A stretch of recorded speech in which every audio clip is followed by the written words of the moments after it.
జగన్ రెడ్డి వస్తున్నారు, ఆయన హెలికాప్టర్ దిగకూడదు, మేము చుట్టుముట్టి మళ్ళీ తిరిగి ఎన్నిక పంపిస్తామని వాళ్ళ ఆవేదన కూడా ఈరోజు చెప్పింది కూడా జరిగింది.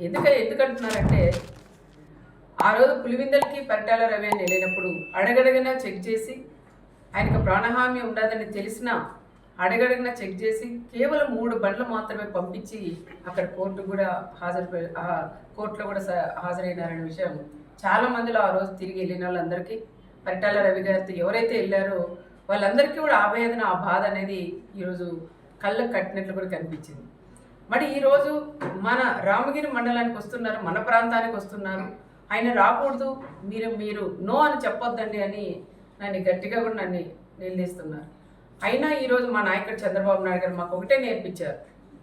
ఆయన చావుదానికి వస్తున్న చావుదాన్నే ఒక రాజకీయంగా లింగమయ్య అనే వ్యక్తే కనీసం ప్రకాష్ రెడ్డి అనే వ్యక్తికి కూడా తెలియదు.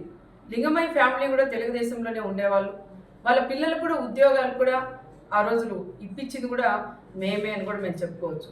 కానీ కొన్ని సందర్భాల్లో పార్టీలు కూడా మారిన తర్వాత అనుకోకుండా మన ఉగాది రోజు సంఘటన జరగడం, ఆ సంఘటన జరిగినప్పుడు ఒకరికొకరు కొట్టుకొని ఆ రోజు చనిపోవడం కూడా చాలా బాధాకరం.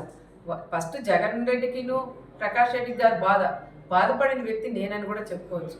నా ప్రాంతంలో నా మండలంలో ఈ విధంగా జరగడం అది చాలా బాధాకరం అని కూడా మేము చేసాం. అది మామూలుగా సాధారణంగా గొడవపడి చనిపోవడం తప్ప అది ఒక ఫ్యాక్షన్ మర్డర్ అయితే కాదని ప్రత్యేకంగా నేను కూడా చెప్తున్నాను. ఒక ఫ్యాక్షన్ మర్డర్గా సృష్టించి తోపు బ్రదర్స్ వాళ్ళు ఏదో రకంగా రాజకీయంగా చేయాలండి. లాస్ట్ 5 ఏళ్ళు వాళ్ళు ప్రతిపక్షంలో ఉన్నప్పుడు కూడా కురుబస్ను ముందు పెట్టుకొని ఒక పక్క వాల్మీకి ఒక పక్క కురుబ వాళ్ళు ముందు పెట్టుకొని కూడా రాజకీయం కూడా చేశారు. మళ్ళీ వాళ్ళు ఎమ్మెల్యే అయిన తర్వాత పాపం వాళ్ళు పట్టించుకుని పాపాన్ని కూడా పోలేదు. మళ్ళీ ఈరోజు వాళ్ళు ప్రతిపక్షంలో ఉన్నారు కాబట్టి వాళ్ళకి దొరక 9 నెలల తర్వాత ఆయన లింగమయ్య చనిపోయాడు కాబట్టి ఆ లింగమయ్యని ఒక రాజకీయంగా వాడుకొని ప్రకాష్ రెడ్డికి కూడా ఆయన జగన్ రెడ్డి కూడా పరిటాల కుటుంబం వాళ్ళు ఈ విధంగా చంపారు, ఒక ఫ్యాక్షన్ మర్డర్ అని చెప్పి ఈరోజు ఆయన్ని ఇక్కడ తీసుకొని రావడం అది ఎంతవరకు సహజమని కూడా కనుక్కోవాలి. ఒకసారి జిల్లాలో ఉండే మాజీ ఎమ్మెల్యేలు అందరూ ఉన్నారు, మాజీ మంత్రులు ఉన్నారు, మా కుటుంబం గురించి కూడా అందరికీ కూడా తెలుసు. కానీ ఈరోజు ఆయన్ని వీళ్ళు వచ్చేదానికి ధైర్యం లేక, ప్రకాష్ రెడ్డి వాళ్ళు వచ్చేదానికి కూడా ధైర్యం లేక ఈరోజు ఆయన్ని పిలిపేయడం అది ఎంతవరకు ఒక్కసారి కనుక్కోవాలా. ఆయన జగన్ రెడ్డి కూడా తెలుసుకోవాలా అది ఫ్యాక్షన్ మర్డరా, మామూలుగా జరిగిన మర్డరా, ఇది ప్రకాష్ రెడ్డి ఏమైనా రాజకీయంగా వాడుకుంటున్నారనే విషయాలు వాళ్ళు కూడా తెలుసుకునే బాధ్యత ఒక మాజీ సీఎం గారికి కూడా ఉంటుంది. కానీ ఆ రకంగా కాకుండా వీళ్ళలో విభేదాలు పెట్టుకొని ఓ పక్క మాజీ ఎంపీను ఓ పక్క మాజీ ఎమ్మెల్యే వీళ్ళిద్దరి మధ్యలో గొడవలు పెట్టుకొని నేను తీసుకురాలా నువ్వు తీసుకురాలని ఎక్కువ పట్టింపుతో ఈరోజు ఆయన కూడా తీసుకొస్తాం. ఓకే తీసుకురండి, నేను వద్దని చెప్పండి. తీసుకొచ్చిన తర్వాత పాపరేట్పల్లికి వచ్చిన తర్వాత కనీసం ఆ కుటుంబాన్ని పరామర్శించి రెచ్చగొట్టి మాట్లాడుకోకుండా ఆ కుటుంబానికి కూడా న్యాయం చేసి వెళ్ళమనే నేను మాజీ సీఎం గారు కూడా చెప్తున్నాం. మా బీసీల నియోజకవర్గం మాది, మరి మీరు బీసీలను అడ్డం పెట్టుకుని రాజకీయం చేస్తున్నారు మీ ప్రకాష్ రెడ్డి వాళ్ళు.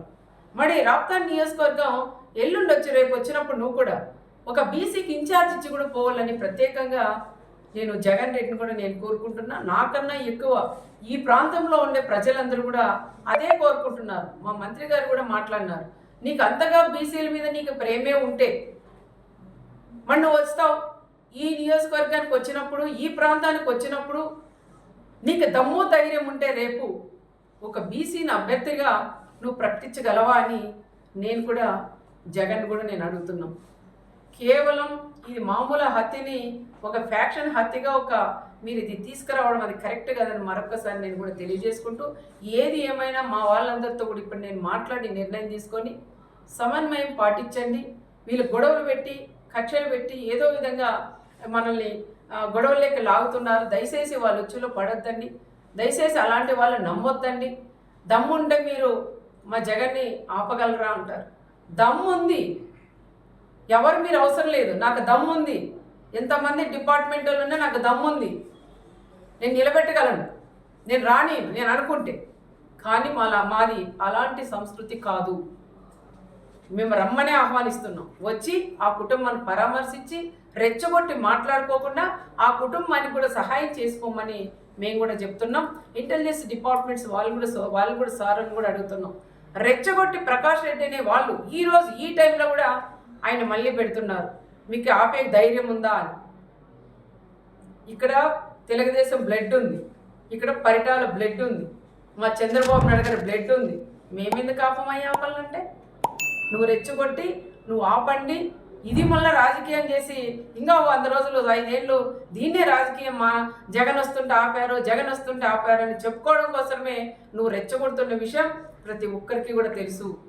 దయచేసి ఎవరైనా సరే వాళ్ళు ఎన్ని రెచ్చగొట్టినా దానిలోకి ఎవరు కూడా మీరు పోకోకుండా రేపు సమన్వయం పాటించి ఆయన వస్తాడు పోతాడు. దయచేసి ఎవరు కూడా అల్లర్లేక కానీ ఎవరింట్లో వాళ్ళు ఉండమని వాళ్ళని కోరడానికే మా కార్యకర్తలు మా లీడర్లందరినీ కూడా నేను ఇక్కడ పిలిపించాను. వాళ్ళతో కూడా మాట్లాడి వాళ్ళకు కూడా అదే విషయం నేను చెప్పాలనే ఈరోజు నేను అందరినీ కూడా ఆహ్వానించాను. అది కూడా నేను చెప్తాను. రేపు వస్తాడు ఆయన పోతాడు, దాని గురించి ఎవరు కూడా మాట్లాడొద్దండి. ఏ చిన్న గొడవ వద్దని చెప్తున్నాం. మా వాళ్ళ రిక్వెస్ట్ ఏమంటే తప్పకుండా వాళ్ళు 4-5 బండ్లే రావాలా, కాన్వాయ్లతో కూడా రాకూడదు. అదేవిధంగా ఎవరైతే మన పార్టీ లీడర్లు వాళ్ళ కార్యకర్తలు ఇల్లు ఉంటాయో అక్కడ వాళ్ళ తెలుగుదేశం పార్టీ వాళ్ళకి స్ట్రిక్ట్ గా వార్నింగ్ ఇస్తున్నాం. భారతమ్మ గురించో జగన్మోహన్ రెడ్డి గారి గురించో తప్పుడు మాటలు మాట్లాడితే సహించేది లేదు, చర్యలు తీసుకుంటామని కూడా ఈ సందర్భంగా తెలియజేసుకుంటున్నాం. చీరలు కట్టుకోవాల్సిన నాయకత్వం చంద్రబాబు నాయుడిది, జగన్మోహన్ రెడ్డి గారిది కాదు. దొంగలాగా కరకట్టులో దానుకున్న చంద్రబాబు నాయుడు చీర కట్టుకోవాలి కానీ దమ్మున్న నాయకుడిగా విజయవాడ నడిబొడ్డులో ఇళ్లు కట్టుకొని కూర్చొని ప్రజలకి సంక్షేమ పథకాలు ఇస్తూ ప్రజలకి కష్టకాలం వచ్చిందంటే కరోనా కానీ వరదలు కానీ వారికి ఇమీడియట్ గా సహాయాన్ని అందిస్తూ ఈ రాష్ట్రాన్ని అభివృద్ధి వైపుకు నడిపిస్తూ ఏపీకి ఒక బ్రాండ్ అంబాసిడర్ లాగా ఉన్న జగన్మోహన్ రెడ్డి గారిని అనే అర్హత మీకు లేదని కూడా ఈ సందర్భంగా తెలియజేసుకుంటున్నా. సొంత పార్టీ పెట్టుకోలేని, సొంతంగా ఎలక్షన్కి పోలేని చంద్రబాబు నాయుడు చీర కావాలా చుడీదార్ కావాలా ఆలోచించుకోవాలి కానీ మేము కాదు. ఈరోజు డ్వాక్రా అక్క చెల్లెములకి 14,500 కోట్ల రుణమాఫీ చేస్తానని ఎగ్గొట్టిన నీకు ఆ డ్వాక్రా అక్క చెల్లెమ్మలు చీరలు పంపించడానికి రెడీగా ఉన్నారు. కరకట్టకు పంపిమ్మంటావా, హైదరాబాద్ మీ ఇంటికి పంపిమ్మంటావా చంద్రబాబు నాయుడు?